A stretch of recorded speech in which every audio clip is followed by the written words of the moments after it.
before coffee, before the drive-through window and the paper cup with your name spelled wrong, before the third refill that still left you tired, there was another drink.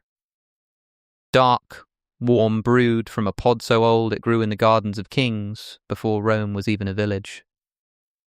A drink with no caffeine, and yet more steady, lasting energy than the strongest cup you have ever held. Iron your blood is quietly begging for. Calcium your bones lost somewhere in the last 30 years. B vitamins that your nerves burn through every single day without you ever knowing. A young man drank it at dawn, in a foreign city, at a table he was never supposed to survive. His name was Daniel. And by the end of this, you will know the drink. You will know the verses. You will know the science, the real science, the kind with numbers. And you will know exactly how to make it in your own kitchen tomorrow morning, from something you can hold in your hand for the price of a single cup of coffee. But I am not going to tell you what it is yet. Because first you have to understand what happened in Babylon. You have to see the table. You have to smell the smoke off the king's meat. You have to understand what this boy gave up and what he got back. So stay with me. Sit down. Let the cup in your hand go cold if it must. This one is worth the whole story. Let me tell you how mornings used to feel.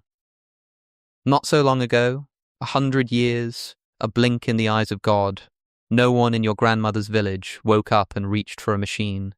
There was no button to press. There was no powder in a foil bag flown across an ocean. There was a fire, there was water, and there was whatever grew close enough to carry home. People rose before the sun, they worked with their hands until it set, and somehow, this is the part the modern world cannot explain, they were not tired the way we are tired. They did not crash at 2 in the afternoon. They did not need a second cup to survive a meeting. They did not lie awake at night with a heart that would not slow down. We tell ourselves they simply did not know better, that they lacked our science, our medicine, our comforts. We look back at them, the way a man looks down from a tall building, with a kind of pity. But I want you to consider something. We are the ones who are exhausted. We are the ones swallowing pills to sleep, and pills to wake, and pills to sit calmly in between. We are the ones with the drawers full of supplements and the bodies still starving. We have more information than any people who have ever lived, and less peace. Somewhere along the way, we traded the garden for the laboratory. We traded what grew for what was manufactured. We traded slow, quiet strength for a spike and a crash we learned to call normal. And the strangest part? The old drink. The one that carried people through harvest and exile and famine never disappeared. The tree still grows. The pods still ripen in the sun, exactly as they did 3,000 years ago. We just forgot to look. The world buried it under something louder, something with more marketing money and a warehouse in every city. But before we dig it back up, I need to take you somewhere. I need to take you to the moment this drink saved a young man's life and proved something that scientists at real universities are only now beginning to confirm. I need to take you to Babylon. Picture it. 600 years before Christ, the greatest city on the face of the earth, Babylon, walls so wide that chariots raced along the top of them, gardens that climbed into the sky, green terraces hanging in the desert air like something out of a dream, a river running through the middle of it all, and gold, gold on the temples, gold on the gates, gold in the halls of a king who believed he was a god. His name was Nebuchadnezzar, and he had just conquered Jerusalem. When a king like that took a city, he did not only take the treasure, he took the future. He took the brightest young men, the strong, the clever, the well-born, and he carried them back to his capital to be remade, to be turned into Babylonians, to forget where they came from. Among them was a young man from Judah, barely more than a boy, torn from his home, marched across the desert, given a new name in a foreign tongue. Daniel. And here is where the story turns, and here is where it becomes about the cup in your hand. Because the king had a plan for these young men. A generous plan. By the world's measure, he ordered that they be fed from his own table.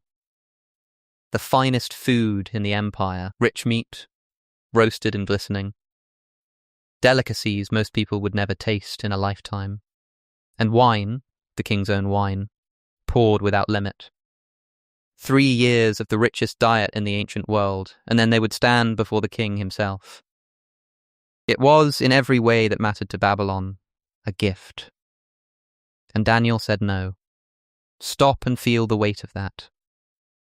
A captive, a boy with no army, no father in the room, no power of any kind, standing in the palace of the man who had burned his city, and refusing the man's food. Scripture tells us it plainly. In the first chapter of the book that carries his name, but Daniel resolved that he would not defile himself with the king's rich food, or with the wine that he drank. He resolved. That is the word. Not wished, not preferred. Resolved, he set it like iron in his chest before the plate ever reached him. Now, the man in charge of these young men was afraid. Of course he was. If Daniel grew thin and pale on some strange diet, it was the official's head on the block, not Daniel's. So Daniel offered him a test. And listen closely to the terms, because the terms are everything. Test your servants for 10 days. Let us be given vegetables to eat and water to drink. Then let our appearance be observed in your presence. 10 days. Simple food from the ground. Water against the richest table in the world. And here is what the scripture says happened. I am not going to paraphrase it, because it is too important. At the end of 10 days it was seen that they were better in appearance and fatter in flesh than all the young men who ate the king's food. Better, stronger, more radiant. In 10 days. The boys who ate simple food from the earth outshone the boys eating like royalty. Now, I want to be an honest man with you. The scripture says vegetables and water. It does not hand us a recipe card. What it hands us is a principle, sharp as a blade, that the food and drink God caused to grow from the ground did something to Daniel's body that the king's rich table could not. And when we ask what a young Hebrew in exile would have reached for at dawn, something roasted, something ground, something steeped warm in water to start a long day of labor and study, the answer has been growing on the hillsides of that land the entire time. It is a pod, a humble, twisted, leathery pod off a tree that asks for nothing and outlives kingdoms. I will tell you its name in just a moment. But first you need to understand why it works, because once you understand that, you will never look at your morning the same way again. Daniel did not stand alone. And this matters, so let me tell you about the others. There were 3 more young men from Judah carried into that same captivity. You may know their Babylonian names, the names the empire pressed onto them like a brand. Shadrach, Meshach, and Abednego. They stood with Daniel at that table. They made the same resolve. They ate the same simple food from the ground and drank the same plain water, while the other captives feasted on the king's rich meat and drank the king's endless wine. 4 young men, 4 bodies fed on nothing but what grew from the earth. And the scripture is careful to tell us what came of it. Not only that they were stronger and healthier in 10 days, but that God gave these 4 knowledge and skill in all learning and wisdom, and that when the king finally examined all his young men, he found none in the entire empire equal to these 4. 10 times better, the scripture says. He found them 10 times better than all the magicians and enchanters in his whole kingdom. Now, I am not going to stand here and tell you that a cup of anything makes a man wise. Wisdom is a gift of God, and it came to these young men because they honored him. I will not overreach and I will not sell you a miracle in a mug. But I will tell you what I believe with my whole heart, because it is written plainly in the pattern of the thing. A clear body carries a clear mind. A man whose blood is full of iron and oxygen thinks more clearly than a man dragging himself through fog. A man whose nerves are fed and whose blood sugar is steady holds his temper and his focus, where a jittery, crashing man loses both. The discipline that governed their table governed their minds. You cannot cleanly separate the two. The old people never even tried to. And remember what came later for 3 of these young men. Remember the fiery furnace, heated 7 times hotter than usual, so hot it killed the guards who threw them in. Shadrach, Meshach, and Abednego walked into it, and walked out again without so much as the smell of smoke on their clothes, because the Lord was with them. I am not saying Carob walks a man through fire. Do not mishear me. God walks a man through fire. But I am saying this, the same young men who had the resolve to refuse the king's table in the small thing, had the resolve to refuse the king's idol in the great thing. The discipline of the cup and the discipline of the soul are not strangers. They are brothers. The man who learns to choose the good, simple thing at dawn, is training the very muscle he will need when the furnace is roaring. That is what we are really talking about here. Not just a drink, a way of living. A daily, quiet act of choosing what is good and true and from the hand of God, over what is rich and hollow and from the hand of men. And it starts. It truly starts with something as small as what you pour into a cup tomorrow morning. Now come with me to that dawn. Let me show you the cup itself. Come with me to that morning. The sky over Babylon is still the color of ash and rose. The great city has not yet woken. Somewhere below, the river moves slow and dark. In a plain room, not a palace room, a servant's room, a young man rises from a mat on the floor. He does not reach for the king's wine. He does not send for the king's meat. He kneels first. His window faces west, toward a home that is rubble now, toward a temple that is ash. He prays anyway. 3 times a day, every day, for the rest of his long life he will kneel at that window. It is the same discipline, the same resolve, that governs everything he puts in his body. Then he rises, and he prepares something warm. There is no coffee in this room.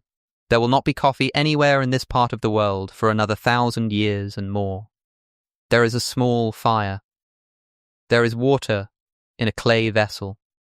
And there is a handful of something dark and roasted, ground fine, that fills the room with a smell like toasted honey and earth, and something almost like chocolate. Though no one in that room has ever heard the word. He steeps it. He waits. He drinks. And he walks out into the most dangerous court in the world, clear-eyed, steady-handed, and calm. No spike. No crash. No trembling. No racing heart in a place where a racing heart could get a man killed. Just steady fire, from the ground blessed by the God he refused to abandon. That is the drink. Are you ready to know its name? It is carob. Say it slowly. Carob. From the carob tree.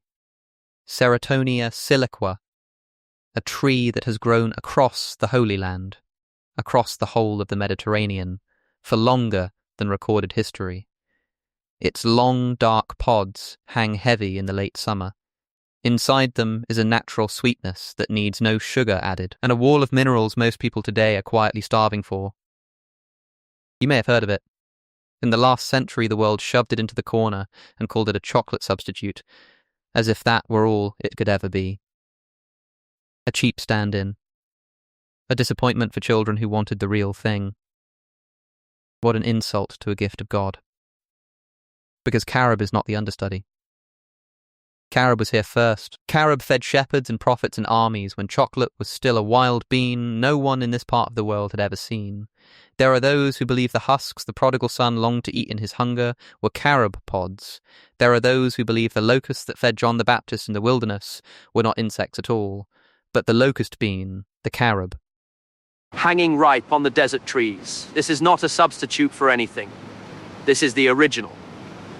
And when you roast it and grind it and steep it warm in water at dawn, you are not drinking a poor man's coffee. You are drinking a rich man's medicine that the poor were wise enough to keep. Now let me show you what is actually inside that cup. Because this is where the story stops being beautiful and starts being undeniable. This is where the numbers come in. First, understand what kind of tree we are dealing with. Because the tree tells you about the fruit. The carob is a survivor. It grows where almost nothing else will. Rocky ground. Thin soil. Long, punishing droughts under a sun that cracks the earth. Where other trees wither and give up, the carob sinks its roots deep and holds on. It can live for centuries. Some carob trees standing today were already old when the Roman Empire was young. There is a lesson in that, and the old people knew it. A food born of hardship carries the strength of hardship inside it. A tree that survives the desert makes a fruit that helps a body survive too. The carob asks for nothing. No pampering, no chemicals, no irrigation channels. It takes the poor soil and the hard sun and the little rain, and it turns them slowly, patiently, faithfully, into sweetness and iron and calcium and strength. Does that remind you of anyone? A young man in a hard place, given almost nothing, who turned it into radiance that outshone kings. The tree and the boy are the same story. Provision in exile, strength from simplicity, life where the world only expected survival. That is what you are inviting into your body when you lift this cup. And now, the numbers. I promised you numbers. Let me show you, one by one, what this humble pod does inside you. And I am telling you now, number 4 is the one your doctor has probably never mentioned, and it may be the reason you have felt tired for years. Stay with me for that one especially. Let us talk honestly about why you are tired. Not the shallow answer. The real one. You have been told for your whole life that the answer to tiredness is caffeine, that when your body slows down, you should whip it back up. That energy is something you pour in from a cup again and again, all day long. But think about what caffeine actually does. It does not give you energy. It cannot. There are no calories in it, no minerals, no fuel of any kind. What it does is block the signal your body sends when it is tired. It reaches into your brain and holds the "I am exhausted" message at the door so you cannot hear it. The tiredness does not go away. You just stop being able to feel it for a while. And then the caffeine wears off. And every message it was holding back comes flooding in at once. That is the crash. That is the 2 o'clock wall. That is the reason you reach for a second cup. And a third, chasing a feeling that gets further away every time. You are not drinking energy. You are borrowing it from yourself at a terrible rate of interest. Meanwhile, the actual reasons your body is tired go unanswered. Your blood may be low on iron, so it cannot carry oxygen well, and oxygen is the real fire of energy. Your nerves may be burning through their B vitamins faster than you replace them. Your blood sugar may be spiking and collapsing all day like a man running and then fainting, running and then fainting. Caffeine touches none of that. It just muffles the alarm. Now here is what makes the old drink different, and why Daniel walked into that court steady while other men trembled. Carob does not block the alarm. Carob answers it. There is no caffeine in carob. None. And so there is no crash, because you never borrowed anything. Instead, it brings the actual raw materials your body has been asking for. It brings iron. It brings calcium. It brings B vitamins. It brings a slow, gentle sweetness that lifts your blood sugar like a sunrise instead of a lightning strike. That is real energy. Energy you own, not energy you rent. And when I tell you it can feel like 7 times the energy of coffee, I do not mean it has some magic stimulant 7 times stronger. I mean the opposite. I mean it gives you the kind of steady, all-day strength that a stimulant can only imitate and never deliver. The kind that does not leave you emptier than it found you. Let me break it down, piece by piece, so you understand exactly what is happening inside you. Start with iron, because iron is where energy really begins. Here is something most people never learned. The tiredness that so many feel, that heavy, dragging, bone-deep tiredness that no amount of coffee ever fixes, is very often a quiet shortage of iron. Iron is what your blood uses to carry oxygen. Every breath you take, the oxygen you pull in gets loaded onto iron and carried to every muscle, every organ, every corner of you. Oxygen is the fuel that your cells burn to make energy. It is the fire itself. Low iron means low oxygen delivery, and low oxygen delivery means that no matter how much you sleep, no matter how much coffee you pour in, your body simply cannot make enough fire. You feel cold. You feel foggy. You climb a flight of stairs and your heart pounds. You feel old before your time. This shortage is enormously common, especially in women, and especially as we age. It is one of the most widespread nutritional gaps in the entire world, and most people carrying it have no idea. Now here is carob. Carob is quietly rich in iron. This dark pod, ground into your morning cup, delivers a meaningful dose of the very mineral your blood has been crying out for, far more than you will ever get from a cup of coffee, which offers you essentially none. And there is a bitter irony here that I must tell you. Coffee does not just fail to give you iron. Coffee actively fights it. The compounds in coffee bind to iron in your gut and block your body from absorbing it, from the very meal you drank it with.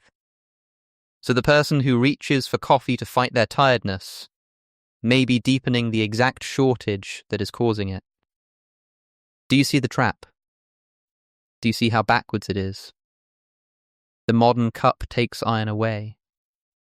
The ancient cup gives it back. Daniel's steadiness in that court, his clear head, his colour that outshone the other young men, the scripture says it plainly.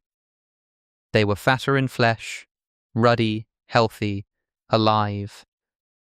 This is exactly what iron-rich blood looks like, carried through a body. Not the grey, dragging fatigue of a depleted man. The glow of one whose blood is full of fire. That is gift number one, and we are only getting started. Now, the frame that holds you up, your bones. We do not think about our bones until they fail us. That is the tragedy of it. A man never thinks about the beam in his house until the day it cracks, and by then, the repair is hard. Your bones are that beam. And after the age of 50, for most people, that beam is quietly thinning. Calcium is leaving the frame faster than it is being replaced. You cannot feel it happening. There is no ache, no warning. And then one day there is a fall that should have been nothing, and a bone that should have held, and did not. The old people understood, without any of our scans or science, that strength had to be built daily and from the inside, that you do not wait for the beam to crack. You feed it, every morning, for your whole life. Carob is unusually rich in calcium, remarkably so for a plant. This humble pod carries a generous store of the very mineral your frame is losing, cup after cup, morning after morning, quietly rebuilding what the years take away. And again, look at what it replaces. Coffee gives your bones nothing. Worse, like a thief in the night, caffeine can actually pull a small amount of calcium out of you, coaxing it into places it does not belong and out through the body. The modern cup thins the beam. The ancient cup thickens it. Imagine it. Every single morning, instead of a drink that quietly robs your frame, a warm cup that quietly reinforces it. 30 years of that. Think of the difference. 3 decades down the road between the man who fed his frame every dawn and the man who drained it every dawn. This is not a dramatic overnight cure. I will never lie to you and promise you that. This is something better and rarer. This is the slow, faithful, daily building of strength. The kind that does not announce itself. The kind you only notice by its absence in other people your age. That is gift number 2. And now we come to gift number 3, the one I told you your doctor has probably never mentioned. Stay with me. Here it is. Number 4 on my count, if you include the sweetness, number 3 of the great minerals, and the one almost no one talks about. The B vitamins. Let me tell you what the B vitamins actually do, because the name makes them sound small, and they are anything but. The B vitamins are the workers on the factory floor of your energy. When your body takes food and turns it into usable fuel, it is the B vitamins doing the labor at every step. Without them, the food you eat cannot become the energy you need. The fuel sits in the tank and never reaches the fire. They do more than that. The B vitamins tend to your nerves, the vast quiet network that carries every message through your body. They help keep your mind clear and your mood steady. When people run low on certain B vitamins, they do not just feel physically tired. They feel foggy, low, frayed at the edges, anxious for reasons they cannot name. And here is the cruel part. The part that connects straight back to the cup in your hand. Stress burns through B vitamins. The more anxious and driven and depleted you are, the faster your body uses them up.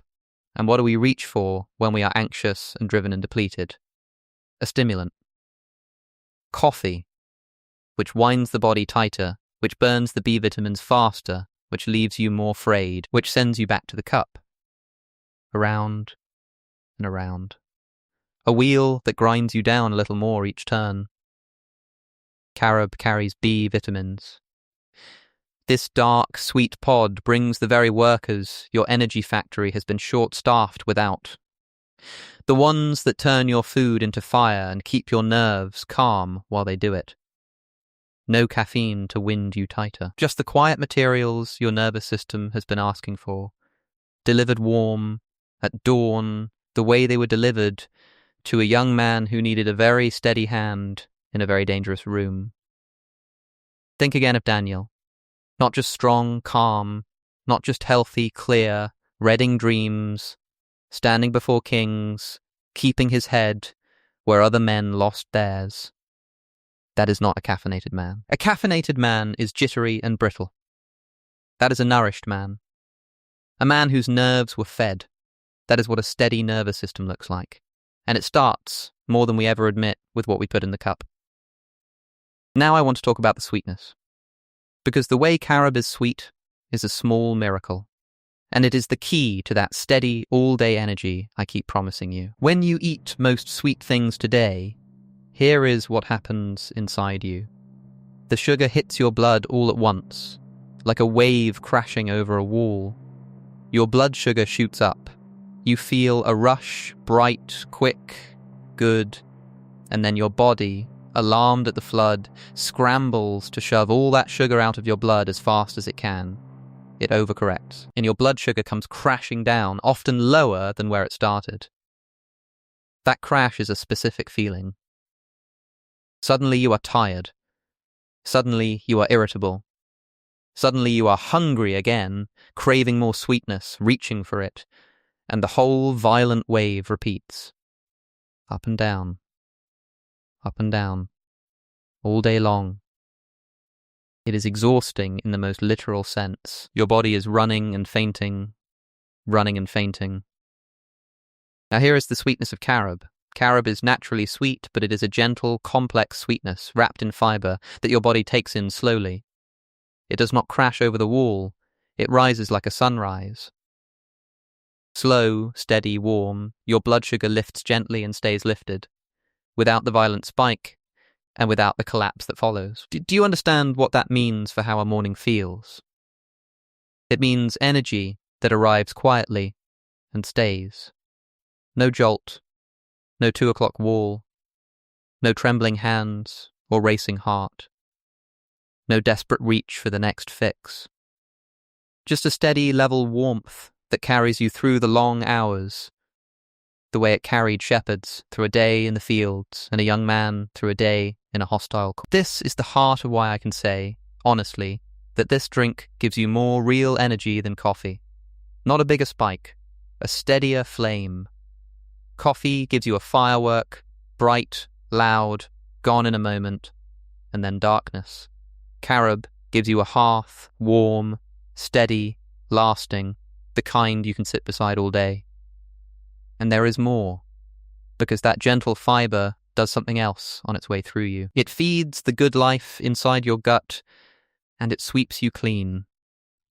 That is the next gift. Stay with me. Here is a truth the ancients lived by, and the modern world is only rediscovering. Your gut is a garden. Inside you, there is a whole living world, countless tiny helpers that break down your food, guard you against sickness, and even shape your mood. When that inner garden is healthy, you are healthy. When it is starved and barren, everything suffers, your digestion, your defenses, even your peace of mind. And that inner garden feeds on one thing above all: fiber. Carob is remarkably rich in fiber. Nearly half of the carob pod is fiber. The kind of tough, humble plant material that your body cannot digest. And that is precisely the point. It is not for you, it is for the garden inside you. It travels down and feeds the good life there, helping it flourish.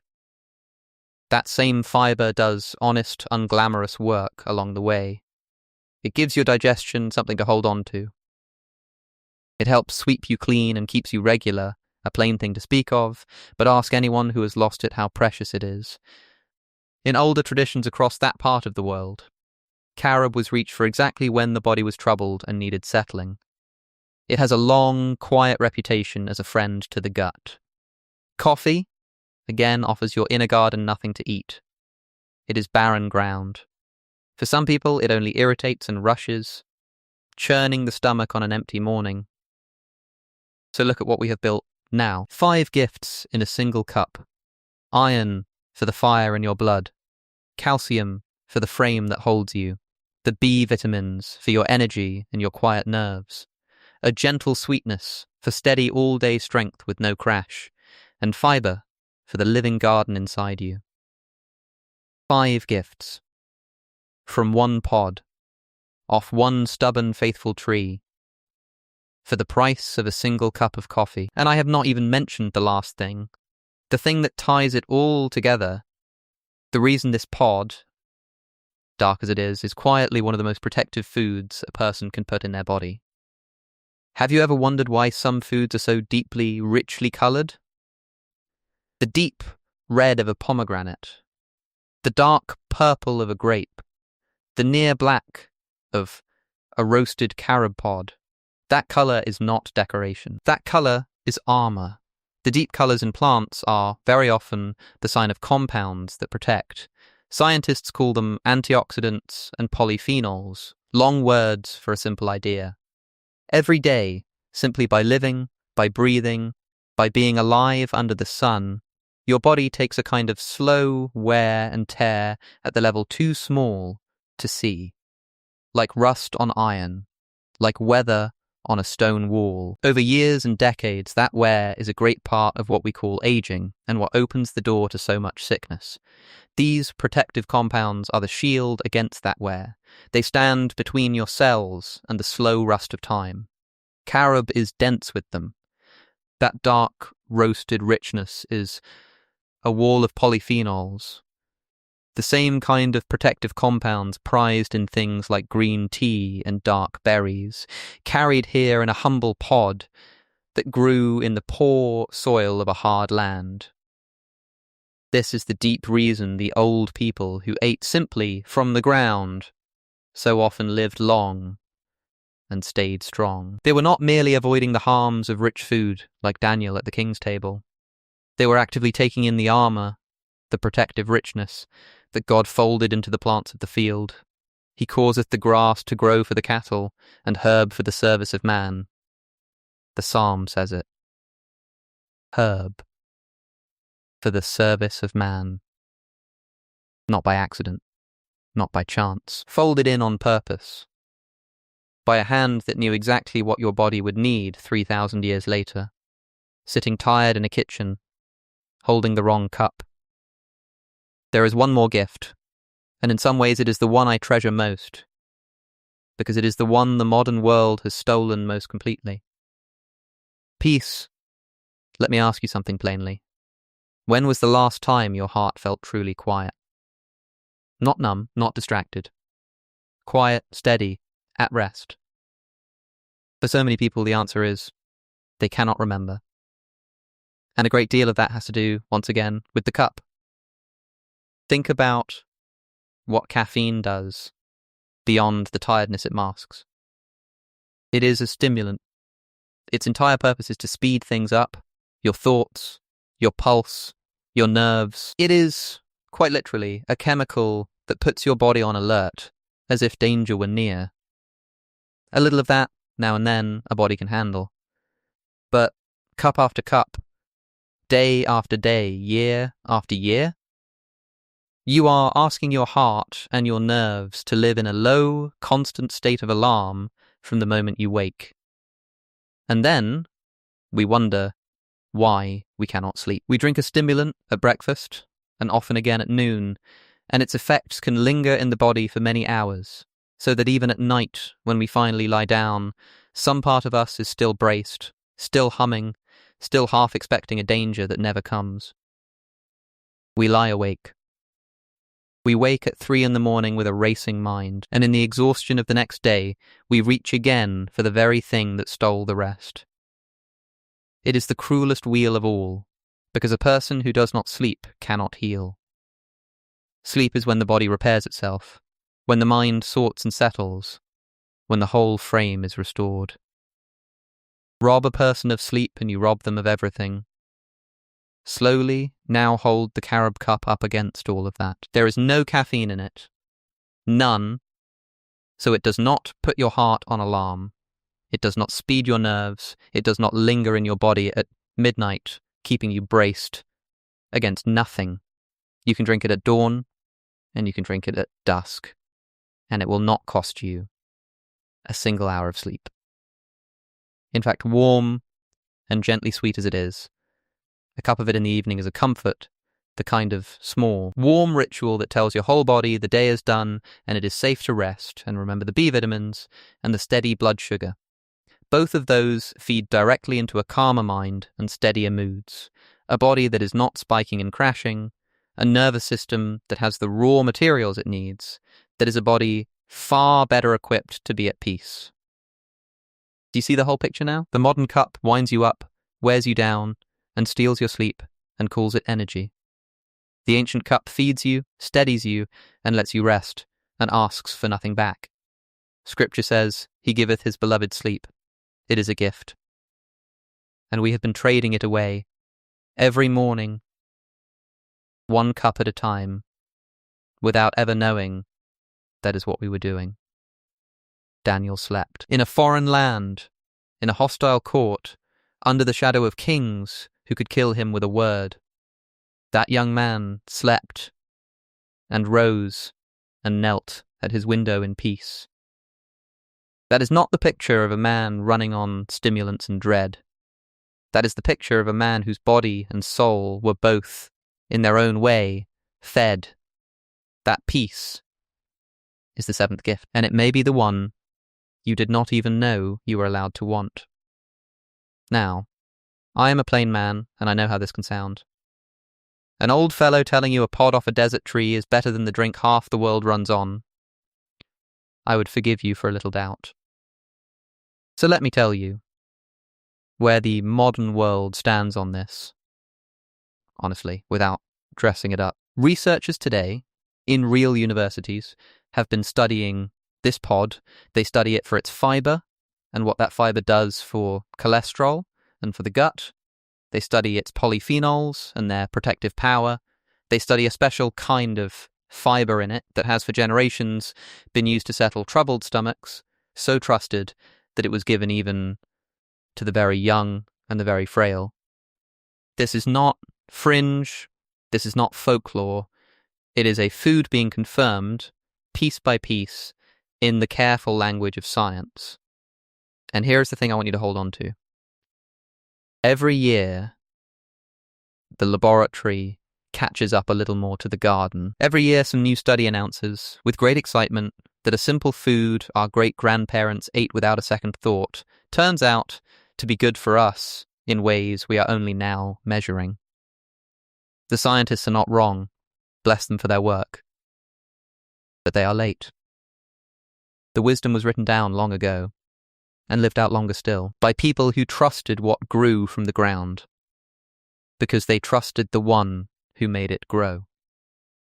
The modern world buried carob under a mountain of marketing and called it a cheap imitation. And now, quietly, in the studies and the journals, it is being dug back up and marveled at. You do not have to wait for the marveling to finish.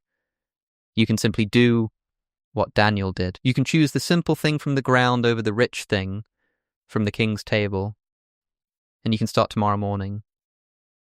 But before I show you how, there is one more thing I would be wrong to leave out. It is about the one muscle in your body that never, ever rests. Stay with me for this, because it may be the most important minute of all. Put your hand on your chest for a moment.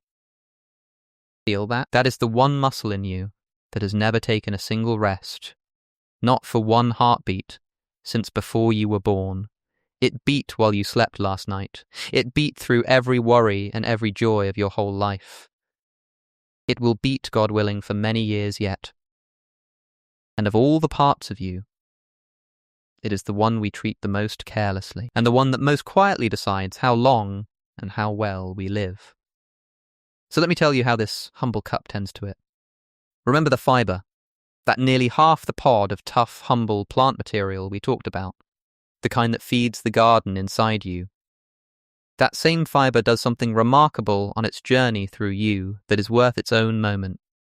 There is real, careful research, not folklore, real study, showing that the fibre in carob can help the body carry away some of the cholesterol that would otherwise build up and harden the roads that your blood travels. It helps keep those roads clear, and clear roads are everything to a heart. A heart with clear roads works gently. A heart fighting narrowed, hardened roads is a heart under strain, day and night, with no rest. That is one of the most studied, most confirmed things about this pod. A drink that helps tend the very pathways your tireless heart depends on. Now, add to that everything else we have already said, and see how it gathers around the heart like family around a hearth. The steady blood sugar, no violent spikes and crashes, is a kindness to your heart, because those spikes over years are a strain on the whole system. The peace, the absence of caffeine, means your heart is not being whipped into a race and held on alarm hour after hour. It is allowed to beat at its own gentle, God-given pace. The dark protective armor, the polyphenols, stands guard against the slow rusting wear that stiffens and ages the blood vessels. The iron means your blood carries its oxygen well, so your heart does not have to pound twice as hard to deliver half as much. Do you see it? Nearly every gift in this cup, in the end, comes home to the heart, because that is how the body is made, not as separate parts and separate drawers, the way the modern world likes to treat it, one pill for this and one pill for that. It is made as one whole, woven thing. Feed the blood, and you help the heart. Steady the sugar, and you help the heart. Give the body peace, and you help the heart. Take in the armor of the plants, and you help the heart. This is the deep wisdom the ancients lived by and we forgot. They did not chase one symptom with one chemical. They fed the whole body, simply from the ground, and trusted that a body given what it was designed to have would tend to its own 1,000 quiet balances, the way a well-watered garden tends to itself. Keep thy heart with all diligence, says the proverb, for out of it are the issues of life. The wise men who wrote that meant the heart of the soul, and they were right. But it is true of the heart in your chest too. Guard it, tend it, Not with fear, and not with a drawer full of pills as your only plan, but with the simple, faithful, daily care that a humble, warm cup can be part of. Your tireless heart has carried you your whole life. This is one small warm way to carry it back. And now, at last, let me put the cup in your hands. Get your pen. I want you to notice something, and once you see it, you will not be able to unsee it. The king's table never went away. Nebuchadnezzar is dust. Babylon is a ruin in the sand. But the table, the rich, glittering, hollow table that Daniel refused, it is still set. It is set every single morning in every city on earth, and most of the world sits down at it without ever once thinking to say no. Look at what the modern morning has become. Look honestly. A tall cup of coffee, sweetened until it is closer to a dessert than a drink, with a name so long it takes 10 words to order. A pastry spun from white flour and sugar, with nothing living in it, nothing from the ground, nothing your body can build with. Or a bright can of something fizzing and electric, promising energy in letters an inch tall, packed with so much caffeine and so much sugar that your heart races just reading the label. Or a bowl of coloured cereal, engineered in a laboratory by men, paid to make it impossible to stop eating. This is the king's table. Make no mistake. It is rich, it is convenient, it is sold to you on every corner and every screen by companies with more marketing money than some nations have. And it is exactly as hollow as the meat Daniel pushed away, beautiful on the outside and doing quiet damage on the inside. We have been taught to call this normal. We have been taught that the spike and the crash, the racing heart, the 2 o'clock collapse, the wall of exhaustion we hit every afternoon, that this is simply what it feels like to be a person in the modern world. That we are supposed to be tired. That we are supposed to need 3 cups. That the drawer full of pills is just what getting older looks like. I am here to tell you it is not normal. It is not what your body was built for. It is what happens when a person sits down at the king's table every morning of their life. And here is the mercy in all of it. The good news in the middle of this hard word. You do not need an army to leave that table. You do not need money or power or permission. Daniel did not have any of those things. He was a captive in a foreign land with nothing to his name. All he had was the resolve to say no to the rich thing and yes to the simple thing. That is the same resolve I am asking you to find. And it fits, this very morning, inside something as small as a cup. Now let me clear away the lie that has been sitting on top of this gift, keeping people from it for a whole generation. You have probably heard of carob before today, and if you have, I would guess you heard it in exactly one context. Somebody, a health-minded aunt, a shop, a label, offered it to you as a substitute for chocolate. A stand-in. A healthier version of the thing you actually wanted. And if you are, like most people, you tried it, expecting chocolate. And you were disappointed. Because it is not chocolate, and it was never trying to be. And you quietly decided carob was a sad, second-rate thing for people who were not allowed to have the good stuff. I need you to throw that whole idea away right now, because it is exactly backwards. Carob is not a poor imitation of something better. Carob is the older thing. Carob was feeding human beings across the Holy Land and the whole Mediterranean world for thousands of years before chocolate ever crossed an ocean to reach them. When the people of Scripture needed something sweet and strengthening from the ground, there was no chocolate anywhere in their world. There was carob. Chocolate is the newcomer. Chocolate is the substitute, if you want to talk that way, the latecomer that arrived and stole the reputation. We took one of the oldest, most faithful foods of the biblical world, and we insulted it by calling it a cheap copy of a thing that did not even exist yet when it was feeding prophets. Think of what we lost in that insult. A whole generation set carob aside. as second best, and in doing so set aside the iron, the calcium, the fiber, the B vitamins, the dark protective armor, all of it, because a marketing story told them it was the disappointing option. That is how the King's Table works, you see. It does not always attack the good thing directly. Sometimes it just quietly relabels it, makes it seem small, makes it seem like the choice of someone who could not afford better. And the crowd walks right past the treasure on its way to the glittering hollow thing. Daniel would have recognized this trick. It is the oldest one there is. Make the good simple thing look poor, and the rich hollow thing look like a blessing. Do not fall for it. Not for one more morning. Before I show you how to make it, let me tell you who I am thinking of as I speak.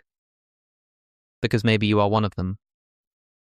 I am thinking of the woman, perhaps 65, perhaps 70, who wakes each morning a little more tired than she used to, who has been told by everyone that this is just age, just what it is now, whose blood, quietly, has been low on iron for years, so that no amount of sleep ever leaves her rested, and no cup of coffee ever truly lifts the fog. She has been treating a shortage of the raw material of energy with a drug that only masks it. Nobody ever told her there was another way. If that is you, this cup is for you. Start tomorrow. Give it a month. Give your blood the iron it has been asking for, and see how your mornings begin to feel. I am thinking of the man on his fourth coffee of the day, whose hands have a faint tremble he pretends not to notice, whose heart sometimes flutters in the night in a way that frightens him, who cannot understand why he is exhausted when he drinks so much of the thing that is supposed to fix exhaustion. He is caught in the wheel. Each cup burns his nerves a little more and steals a little more iron and pulls a little more calcium from his bones and sends him back for another. If that is you, you do not even have to quit all at once. Just move one cup, trade one coffee a day for one cup of carob, and let your body feel the difference between borrowing energy and being given it. And I am thinking of the person, young or old, who feels deep down that something about the modern way of living is off, who senses that we were not made for the screens and the spikes and the manufactured food, that our great-grandparents knew something we have forgotten, that the answers to how we feel are closer to the ground and closer to God than the advertisements admit. If that is you, then you already understand everything I have been saying. This cup is just the beginning of it. A small, warm, daily doorway back to a wiser way. Whichever one you are, and maybe you are all three on different days, the answer that morning is the same. It is the cup Daniel drank.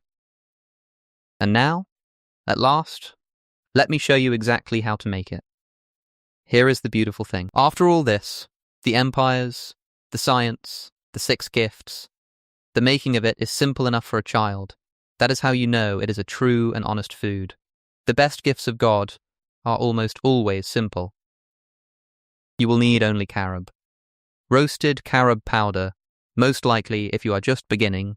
It is sold widely, it keeps well, and it asks nothing of you but hot water. Look for it pure and unsweetened. It does not need sugar added, it brings its own gentle sweetness. If a bag has sugar or strange ingredients listed, set it down and find a purer one. We are not here to undo the good with the bad. Now, the simplest cup. The one you can make tomorrow. Take 1 to 2 teaspoons of roasted carob powder. Put it in your cup. Pour over it water that is hot but not violently boiling, just off the boil, the way you would treat something you respect. Stir it well, because carob likes to settle, and let it sit for a minute to open up. That is the whole of it. A warm, dark, naturally sweet cup, ready before your kettle has cooled. Taste it plain first. Sit with it. Let it be what it is. Then, if you wish to make it richer, the way I take it on a cold morning, warm a little milk and stir it in. Any milk your body is at peace with. It turns the cup creamy and full, like something you would think you were not allowed to have. A small pinch of cinnamon on top is a very old and worthy addition. Cinnamon is its own biblical treasure, and the two are friends. If your mornings need a little more warmth still, the smallest touch of raw honey. But taste before you sweeten. I think you will find it needs less than you expect. That is carob's quiet gift. That is the everyday cup. Now let me give you the one I believe is closest to what a young man in exile might have known. The fuller, older way. If you can find whole roasted carob, the pod itself, or coarse pieces, you can simmer it. A handful of pieces in a small pot of water, brought up gently and held at a low simmer for 10-15 minutes, until the water goes dark and the whole kitchen smells like toasted honey and earth. Strain it. Drink it warm. This is closer to the true old drink, steeped from the fruit of the tree over a low fire, the way it was done before there were bags and powders and machines. Takes a little more time. But some mornings are worth a little more time. Some mornings you want to drink the whole story, not just the summary. And if you want to make it a proper morning tonic, a cup that does even more, you can add to your simmer a slice of fresh ginger for warmth and for the joints, or a small piece of cinnamon bark. Now you are not just drinking carob, you are drinking a small apothecary. A cup with a purpose. A cup with a prayer in it. Drink it at dawn, if you can. Before the noise of the day. Before the screens. Sit with it the way Daniel knelt at his window, as a small daily act of choosing the simple, good thing on purpose, before the world offers you the rich, hollow thing. Now, where does a person find carob? The powder is easier to come by than most people think. Health food shops carry it. Many ordinary groceries carry it now, tucked near the cocoa where the world filed it away. And it can be ordered to your door for very little. A single bag will last you weeks of mornings. Which makes this, I want you to hear this plainly, one of the least expensive good things you can do for your body. A month of this cup costs less than a few days of coffee from a shop. But I want to tell you about something better than buying it. I want to tell you about growing it, because there is a particular joy, a particular rightness in drinking something you tended with your own hands. The carob tree is generous to anyone willing to give it a warm place. If you live where the winters are gentle and the summers are hot and dry, the kind of climate the Holy Land knows, a carob tree will thrive for you and, in time, for your grandchildren. Remember, this is a tree that lives for centuries. When you plant a carob, you are not planting for yourself. You are planting for people whose faces you will never see. There is something deeply biblical in that. A good man leaveth an inheritance to his children's children. And even if you cannot plant the tree itself, if your winters are too hard, you can still grow the spirit of this. You can keep a little garden. You can tend a pot of herbs on a windowsill. You can put your hands in the soil and take back even a small piece of what our great-grandparents never lost. The knowledge that the things that heal us grow from the ground. Close to home, if only we will tend them. That is what we were made for. In the very first chapter of the very first book, before anything went wrong, the man was placed in a garden and given work to do in it. To tend it and to keep it. Something in us still knows that. Something in us still settles when our hands are in the soil and steadies when we feed ourselves from what we grew. Do not overthink any of this.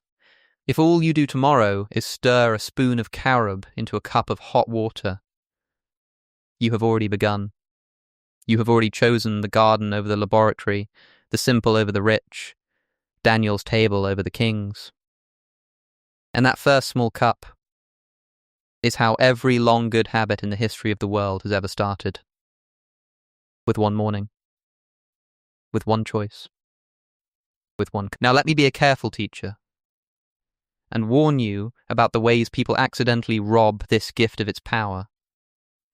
Because I have seen it happen. A person tries the good thing, does it wrong, decides it does not work, and goes back to the king's table.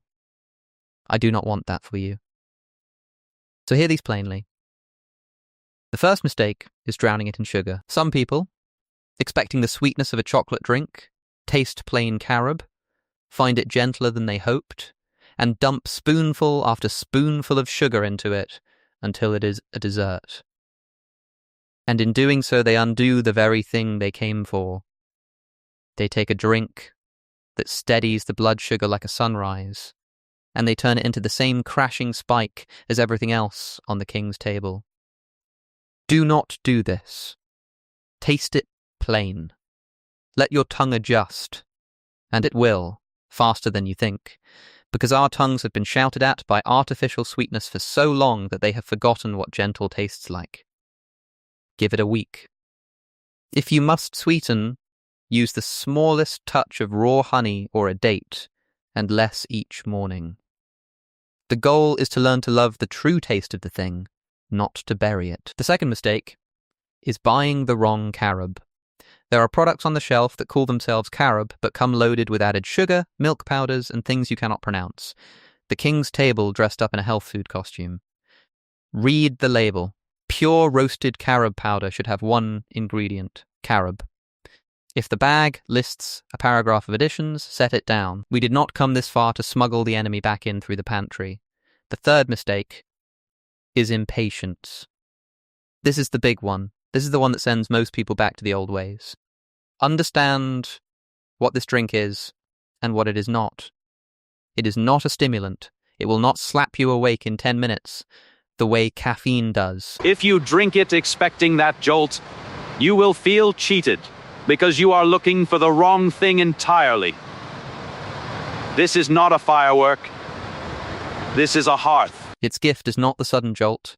Its gift is the steady warmth and the slow, deep rebuilding that happens over weeks and months as your blood fills with iron and your bones take back their calcium and your nerves get fed and your sleep returns. You will not feel all of that on the first morning. You will feel a pleasant, warm, calm cup on the first morning. And that is lovely. But that is not the prize. The prize comes to the faithful. It comes to the one who does this quietly every dawn for a season, and then looks up one day and realizes they are not hitting the afternoon wall anymore, that they are sleeping through the night, that they climb the stairs without their heart pounding, that they simply feel in a way they had stopped expecting to feel. Well, Daniel's test was 10 days. Give yourself at least that. Give yourself 30. Do what he did, set it like iron in your chest before you begin, so that a slow morning or a stubborn craving does not knock you off the path. Resolve. That was his word. Let it be yours. And the fourth mistake, the saddest one, is thinking it has to be all or nothing. Some people hear a talk like this and think they must throw out every coffee bean in the house by sundown, or they have failed. And when they cannot, they give up entirely and change nothing. Do not let the perfect rob you of the good. If you love your coffee, keep a cup of it for now. Just add this. Trade one cup. Move one habit. Let the carob earn its place in your mornings by how it makes you feel. And let it crowd out the old ways slowly, honestly, on its own merits. That is how real change lasts. Not by force, by replacement, by something better quietly winning. Get these 4 things right. Gentle on the sweetness, pure in the buying, patient in the waiting, and gentle with yourself. And this humble cup will give you everything I have promised, and more. Let me paint you the morning I want for you. The one this whole story has been walking toward. You wake before the noise, maybe before the sun. The house is quiet. You do not reach first for the glowing screen full of other people's urgencies. You do not stumble toward a machine to whip your tired body into motion. You put water on to warm. And while it warms, you do what Daniel did. You take a breath. You bow your head. You give the day and yourself back to the one who made both. Even a moment of it. Even a sentence. Then you make your cup. Dark, warm, naturally sweet, smelling of toasted honey and earth. You wrap both hands around it. You feel the heat come into your fingers, and you drink something that is actually feeding you. Iron going quietly to your blood, calcium going quietly to your bones, the B vitamins going to your nerves. A slow, kind sweetness that will carry you for hours without ever dropping you. The dark armor going out to stand between your cells and the wear of the years. No spike, no crash, no trembling, no 2 o'clock wall, just steady fire from the ground, the way it was meant to be. And you walk out into your day, whatever your day holds, whatever court you have to stand in, whatever burden you have to carry, clear-eyed and steady-handed and calm. The way a young man once walked out into the most dangerous city in the world and outshone kings, because he chose every single morning the humble good thing on purpose. That is not a fantasy. That is a cup and a choice. It is available to you tomorrow.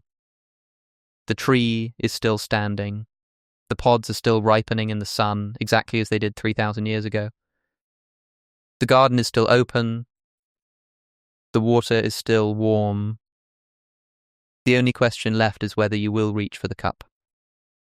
Let me leave you with this. The same God who made your body also made the things that feed and heal it. That is not a coincidence. That is not an accident. That is design. Careful, loving, deliberate design. A father who knew before you were ever born exactly what your blood and your bones and your tired nerves would need, and who planted the answer in a pod on a stubborn tree in a hard land, and made sure it would still be growing when you finally went looking. Your body is a temple. You have heard it said, and it is true. And you get to decide every single morning what you carry into that temple. The rich, hollow thing the world is selling on every corner, or the simple, faithful gift that grew from the ground. Daniel decided. And in 10 days he outshone them all. Now it is your turn to decide. So here's what I ask of you. If this story stirred something in you, if you felt somewhere in your chest that quiet click of a thing you already half knew being finally said out loud, then do 2 small things for me. First, tell me in the comments below, what did you grow up drinking in the morning? What did your mother or your grandmother put in your hands at dawn? I read them, and I promise you, someone else needs to hear your story. We are building something here. A table, a community of people who still believe that God's pharmacy is open and that the old wisdom is worth keeping. Pull up a chair. Write amen if this reached you. Tell me you are with me. Second, if you want me to go deeper, if you want the full recipes, the exact morning tonics, the step-by-step of how to blend carob with the other gifts of Scripture for your joints, your sleep, your heart, then let me know and stay close, because that is exactly where we are going, one morning and one cup at a time. And if you have not yet, subscribe and walk this road with me. There is a whole garden of these gifts still to uncover, and I do not want you to miss a single one. Somewhere in your kitchen, right now, there is an empty cup. For too long it has been holding the wrong thing. Tomorrow, at dawn, fill it with the right one. Go and be well. And may the God who planted the garden bless every step you take through it.